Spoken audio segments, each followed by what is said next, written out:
பரிசுத்த தேவனாம் ஆண்டவர் இயேசுவின் நாமத்தில் அன்பானவர்களே, உங்களை வாழ்த்துகிறோம்.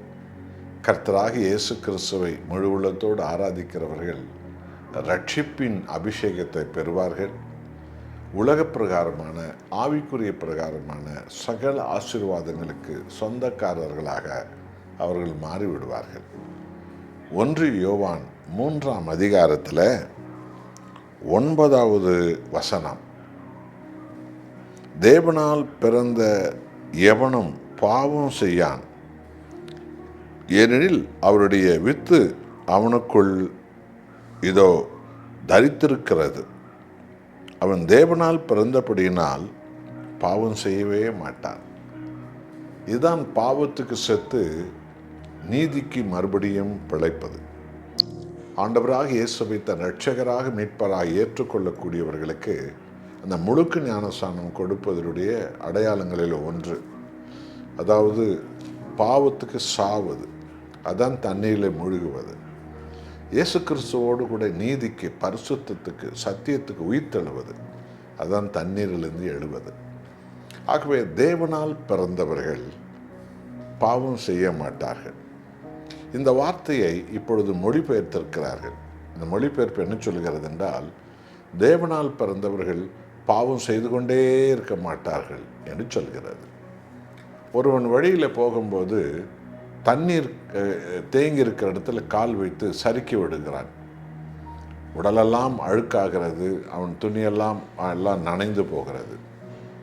எல்லாரும் அவனுக்கு உதவி செய்து அவனை எழுப்பி அவனை சரிப்படுத்தி அனுப்புகிறார்கள். சற்று தூரத்துக்கு போன பிறகு அங்கேயும் ரோட்டில் ஒரு பகுதியில் தண்ணீர் தேங்கி இருக்கிறது. ஏற்கனவே விழுந்து எழுந்தவன் என்ன செய்வான்?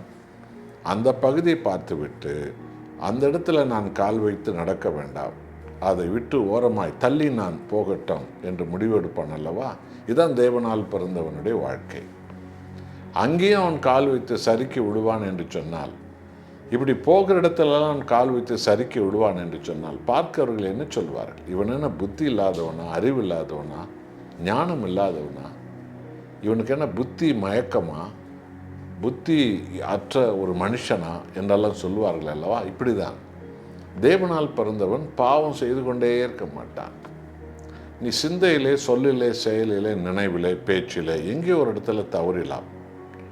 அது உணர்த்தப்படும் போது பரிசுத்த ஆவியானவரால் உணர்த்தப்படும் போது அதை விட்டு விடுகிறேன், என்னை மன்னியும் என்று கேட்பதுதான் ரட்சிப்பின் வாழ்க்கை.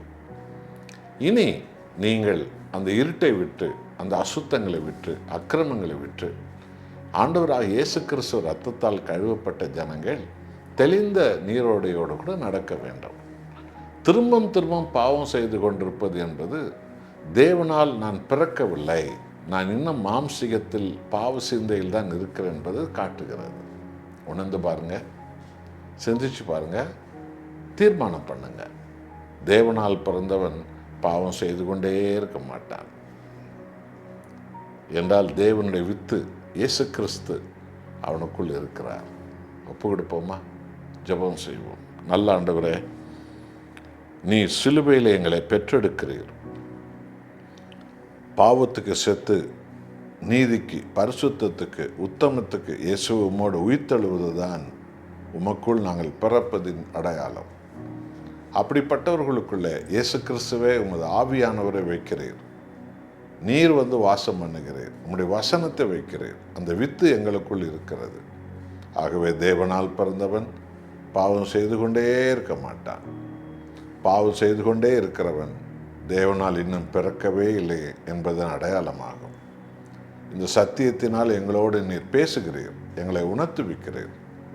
ஆண்டவரே, பாவத்தை ஜெயிக்கிற வாழ்க்கை உம்முடைய ஜனங்களுக்கு தந்து ஆசீர்வாதமும் அபிஷேகமும் பெற்றவர்களாய் இவர்களை மாற்றும்.